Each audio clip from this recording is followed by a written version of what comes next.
morning, or depending when you're watching this, good afternoon, good evening, or good night. My name's Ross, and as always told out of Voice Radio. So today I'd like to do two things. I would like to wish you a happy Vivid Voltage release day. Although, the whole lockdown thing is, well, I'll be honest with you, ladies and gentlemen, it's kind of ruined my plans to go and buy Vivid Voltage on release day, what with all the shops selling it not being open. Oh, and also, it's totally my son's first birthday today. He's literally one today. So if I could ask all of you lovely ladies and gentlemen to leave a little message down in the comments, so that when he's a little bit older and able to understand, I can show him all the lovely messages from all the lovely people who watch my YouTube videos. And I don't know, I think that would be kind of cool. And it's his first birthday, so, you know, could we make the comments explode? That would be awesome. The other thing I want to do today is bring you my buy list for Vivid Voltage, the cards you need to be picking up. Now, remember the rules we have for the buy list. Generally speaking, although there is one exception, I'm not going to be telling you to pick up Pokemon Vs and VMAXs because they tend to be a bit more expensive. There is every possibility that Colossal VMAX ends up being a very good deck, but it's still not one you have to have. You may or may not play that deck. It's not going to be that cheap, so buy it if you want, but don't rush out on my account. Similarly, there are going to be cards I don't put on the list that you may wish to. For me, Fampi and Don, I mean, I've already got my playset. Actually, shout out to the lovely Stephen Kent, who not only sent me a playset of Fampi and Don fan, but also sent me a staff Don fan pre-release promo because he's awesome. Lot of love for Stephen Kent. Check out Playscape Games on YouTube because he's a really lovely dude. And good channel too. So I'm going to be playing those, so I was always going to pick those up, but you might not want to, and that's okay if you don't want to. My goal in the buy list is basically so you've got all the cards lying around that you need to put into decks. Not necessarily the main attackers, but any tech, any card which is likely to fit into a whole bunch of decks, that's what we're looking for here. So starting off then, going in set order, we need to start off with BEEDRILL. BEEDRILL is a lovely card with the ability Elusive Master. If it is the only card in your hand, you can play it on your bench and draw 3 cards. Which means if you play a Great Ball and find it, or you play an Evolution Incense and find it, and they're the last cards in your hand, boom, 3 cards. It means if you've got Turffield Stadium in play and 0 cards in hand, you search it out, play it to the bench, boom, 3 cards. Plus, it is a single prize Pokemon, not a multiple prize liability on your bench. Plus, it's got free retreat, and this really is a card that I think we're going to be needing to pick up. Celebi Amazing Rare, I do think you need 1 to 2 copies of Celebi Amazing Rare. For 2 energy, you just evolve all of your bench Pokemon, so you can have 5 bench Pokemon and evolve them all just to the next stage. But still, I think if evolution decks are big or you want to play any evolution decks, this is going to end up becoming a really important card. And I remember when Celebi Prime was a garbage $3 card that nobody wanted, and then some cards came out to make it better, and then it turned into like a $20, $30 card. You have been warned. I think you need 2 copies each of Flareon, Jolteon, and Vaporeon. Now, these are all very similar cards. Flareon, if you've got a memory capsule attached, each grass Pokemon in play have no abilities.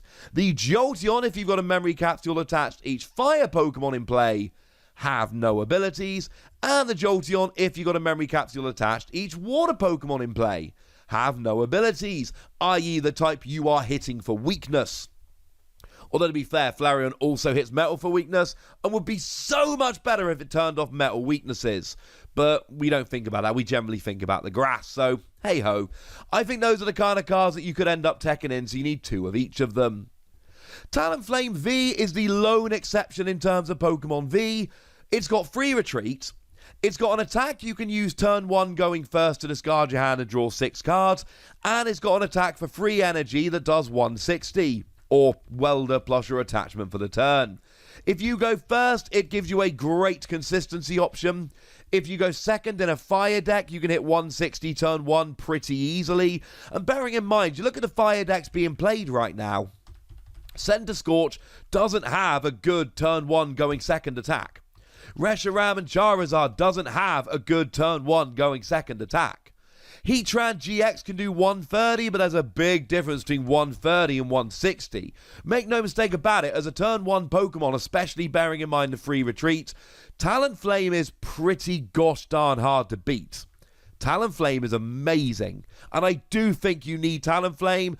Might need 4 if you want to play a fire deck, might just need 1 as a random tech. I don't usually put 1 to 4, but I think here it is appropriate. You need 2 to 4 copies of Electrode. That is the one that lets you KO it. Yes, you give up a prize, but then you search for 2 lightning energy and attach them to your Pokemon in any way that you like. This is a great card that is going to really help lightning decks, and if you play lightning decks in the future, you're probably going to want to play it. Speaking of lightning Pokemon, I think you need 4 copies of MANECTRIC. When you play it from your hand to evolve one of your Pokemon, you draw 3 cards. Bearing in mind you've also got free retreat here. But what's really cool is, of course, you can reuse it with Scoop Up Net, and then just keep Scoop Up Netting and re-evolving and constantly drawing 3 cards. And there is no other, you must have so many cards in hand or any of that rubbish. It is just a straight draw free. It's basically an extra supporter. And every time you draw a Scoop Up Net, you can pick it up to re-evolve it. I do think this is going to be the draw engine for a bunch of cards, and I think you need it. And I did not expect to be putting this on my buy list, but I've had a good look through, and I think you need 1 or 2 copies of ZEKROM. Because ZEKROM for free lightning energy does 130 and 60 to yourself, but then automatic paralysis. And the fact of the matter is, in a lightning deck, having a free energy Pokemon that only gives up 1 prize, does decent damage and gets automatic paralysis, this is the kind of tech that's a single prizer that you end up playing in a lot of lightning decks, and it wins you games. So I think you need a couple. CLEFABLE, I think you need 2 to 4 copies of them, because if your active's got any psychic energy attached, you heal 20 and remove a special condition. If you want to play a slightly tanky, well, could be a psychic deck, it could just be a colorless deck or any deck with psychic energy, but either way, it's a kind of card that might never see play, or it might be really good in a tankier deck, so I'd have 2 or 4 copies in your binder to make sure. Similarly, BANETTE has the Curse of Devolution ability. When you evolve into it, you may devolve one of your opponent's bench Pokemon by putting the higher stage evolution into their hand. Now, if they've evolved from Rare Candy, that's going to be hilarious, because they will need to find a rare candy in order to re-evolve. But also, if you've done enough damage to KO the previous evolution but not the top evolution, you'd evolve them down, and oh look, now they get KO'd instantly. It's one I'm going to have some copies in my binder. ZYGARDE is another one I didn't really expect to be putting on the list, but it is a really good tech in any fighting deck. For free energy, you do 80 damage, but if you've got more prize cards remaining than your opponent, you do 160, which is enough to KO a whole bunch of stuff, and although it misses Eternatus V Max, you just need something like a Vitality Band, Martial Arts Dojo, etc., and you will get the KO. And given that a bunch of people are playing Rhyperior V as a fighting type attacker, because free energy, decent fighting type attack, I do feel like we could be playing this as a single prize option in a bunch of those decks. So it's one that I think is going to pop up and see a whole bunch of play. Now, JIRACHI Amazing Rare is another one here that I know not everybody agrees with me on, and I'm fine, honestly. But I think it's a phenomenal card. Now, the caveat here is it's not a cheap card.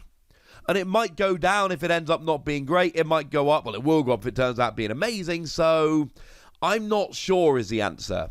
But I do know I love the ability to let you look at the top 2 cards and put 1 in your hand. And I do know that when we hit the rotation, the JIRACHI from Team Up is going to rotate. And I do know that if you can get the energy on, and that is a big if to be fair, you get to then search your deck for 7 energy and attach them. And I just think this is the kind of card that has so much potential. But a word of warning here, this is a more expensive card, so you might not want to rush out and pick it up straight away. You've been warned. AEGISLASH V, you need 1 or 2 copies of it, because Sonic Edge does 130 and is not affected by any effects on your opponent's active Pokemon. And it works with Metal Saucer and it works with Turbo Patch, etc. So the attack cost is eminently payable. And the fact of the matter is, the Zacian decks are good, but they can be blocked by stuff like Obstagoon, by stuff like Decidueye. This is your answer to those, or anything else that might come out in the future that will block it. If you're playing a Zacian deck, and I know a lot of people will, or really any metal deck, Anytime your opponent's got one of those Pokemon that can block you, AEGISLASH will have your back. Now, I do think you need 4 copies of Snorlax. I've already seen a lot of Japanese decks playing 4 copies of Snorlax, and I understand why. It's a phenomenal card. Not for the attack, but the ability Gormandize, love the name. If it's active, you draw 7 cards until you've got 7 cards. And then your turn ends. It's Tropical Beach as an ability. You do have to be in the active, and that kind of sucks. But the fact of the matter is, if you go first, you can't attack anyway. It's why people use Zacian as a draw engine for turn 1. Because it ends your turn, but you're ending your turn without attacking anyway. And frankly, this is a good option. Getting it in and out of the active is going to be a bit of a pain in the neck. But outside of that, this is a great card that I expect to see a bunch of play. And the final Pokemon here is TRUMBEAK and its ability Charging Trumpet. When you evolve into it, you look at the top 3 cards of your deck and attach any number of basic energy you find to your Pokemon in any way that you like. It is Universal Energy Acceleration. And it is largely random, but do remember that Oranguru will put a card from your hand on top of your deck and draw a card. I.e., you can guarantee there is an energy there. And you can reuse it with Scoop Up Net. And again, I've already seen a bunch of decks over in Japan using this, and I expect to see a whole bunch more. I think you need 4 copies of it. Now, as we move into trainers, I tell you this every time a set comes out. My rule on trainers is, as a general rule, 4. Try and get 4 of them. Of all of them, regardless of what trainer it is, because you never know what cards are going to be released in the future, and if cards are released to help these, the price are going to skyrocket, whereas if they're not good now, they're going to be super cheap. I generally just buy a playset of every trainer card, because the ones that aren't good are super cheap, and then if they get good, I don't have to worry about picking them up when they're more expensive.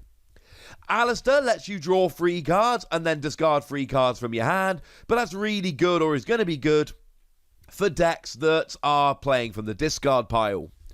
B lets you look at the top 5 cards of your deck and attach any energy you discarded to your bench fighting Pokemon in any way you like.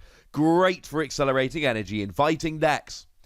Beauty lets you draw 2 cards, which is bad, but if you go first, you may play it on your first turn.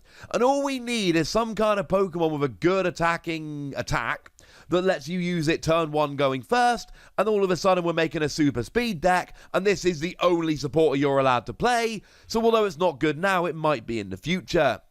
CARA LISS lets you search your deck for up to 2 rare fossils and put them onto your bench. If you're playing a fossil deck, clearly this is going to be a nice option. CIRCHESTER Bath says that all basic Pokemon take 20 less damage from attacks, or from their opponent's attacks. This is the kind of one this is going to see a huge amount of play. This is going to be one of the better ones that you really do need to pick up. Drone Rotom, you look at your opponent's hand, and assuming they've got a hand, you also look at the top card of their deck, which is awesome. Yeah, gives you information. And again, I don't expect to see a huge amount of play now, but you never know, and it is good for getting information.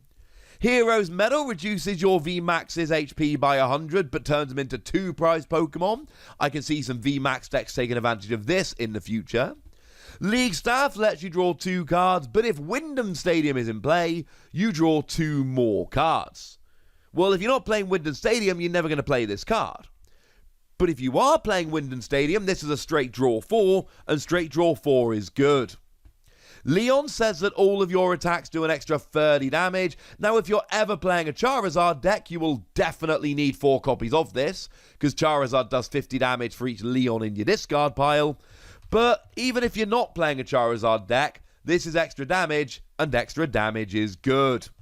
Memory Capsule lets you use the attacks of your previous evolutions, and although I'm clearly going to use Donphan to copy Phanpy's Outrage attack, 30 damage for each damage counter on it. It's not actually called Outrage though, is it? If we're honest, it's called Strike Back and I should probably learn it. Hey ho. But the fact of the matter is, this is going to be great for so many cards now and in the future that you will probably need a playset of them. MOOMOO Cheese heals 30 damage from up to 2 of your Pokemon with energy attached. It's another card that isn't particularly great now, but it'll be super cheap and it might be in the future. I'm going to be getting a playset. Now, Nessa is a great card that puts 4 in any combination of water Pokemon and water energy from your discard pile into your hand, but honestly, I think you could get away with 2 of these. 2 to 4 is what I'm saying for Nessa. I'm not saying it's a bad card, it's a great card, but I am saying that an awful lot of decks will not play 4 of these. Opal flips 2 coins and searches for cards equal to the number of heads you got. So flip 2 heads and search a deck for any 2 cards. Yes, it's flippy and annoying, but there are going to be decks that desperately need the right cards at the right time, and they are going to play Opal. Now, Rocky Helmet is a tool you attach, and if you're damaged by an attack, you put 2 damage counters on the attacker. And in a format where horror energy is seeing play, why would this not see a bit of play? And of course, on a psychic Pokemon, you can use both to put 4 damage counters on the attacking Pokemon, and that is hilarious. Although do remember, horror energy will stack. I mean, Rocky Helmet will, you've just got to find a Pokemon that's allowed multiple tools. Do remember, though, that Rocky Helmet has been printed a few times before, so if, like me, you've been playing a while, you've probably got, honestly, multiple play sets lying around, and because it is the same card with the same name, you can use the older prints. Telescopic Sight says that attacks that hit the bench do 30 more to bench GXs and Vs. It is a card that is going to be used on pretty much all attacks that hit the bench. You definitely need 4 of this. The aforementioned WYNDON Stadium, when you evolve into a VMAX, you heal 100 damage. You're not going to use it outside of a VMAX deck. But in a VMAX deck, you just might use it. And for that reason, I think it's one of those we need to go and get ourselves 4 copies of it. I think it's fairly important. Aromatic Grass Energy just makes your grass Pokemon immune from special conditions. I expect this to be played in every grass deck. Coating Metal Energy gives your metal Pokemon no weakness. And yes, I know we've got Weakness Guard Energy, which you'll blatantly still use for non-metal Pokemon. But the fact of the matter is, look at Zacian's attack cost. Metal, metal, metal. Why are you attaching Weakness Guard Energy? Plus, Weakness Guard Energy is going to rotate out next September, and this isn't, so yeah.